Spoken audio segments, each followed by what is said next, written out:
Samantala, Germany nagbigay ng tulong sa bansang Vietnam para sa pagpreserba at pagpapanatili ng kanilang paper artifacts.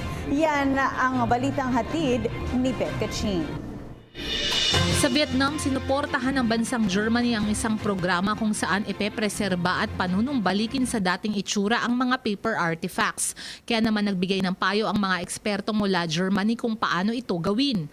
Ayon sa kanila, kailangan ng lalagyan o racks sa paglilipat ng artifacts. Hindi rin ito dapat ilapit sa mga appliances. This workshop will be mainly about the ethical considerations about conservation work and about practical experiences with tape and paper repair removal. Ang mga dokumento kasi sa Vietnam ay madaling mamansyahan dahil na rin sa pabago-bagong klima o di kaya dahil sa insekto o iba pang kadahilanan. In this workshop we are a bit limited on what we can do because the workshop lacks a lot of equipment and materials which we usually have to use when we are working. Tinuruan din ng mga eksperto ang mga Vietnamese staff ng museum kung paano ayusin ang ganitong problema. Ayon sa kanila, imbis na gumamit ng ordinaryong pandikit, tinuruan silang gumamit ng pandikit na gawa sa wheat starch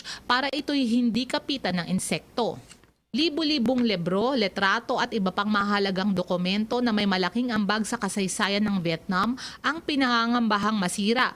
Kaya naman malaking tulong ang kooperasyon na ibinigay ng bansang Germany upang mapreserba ang mahalagang paper artifacts na ito. Para sa PTV News, Elizabeth Kachin. Ako po si Cathy San Gabriel. Subscribe na sa PTV YouTube channel. I-click lang po ang subscribe button.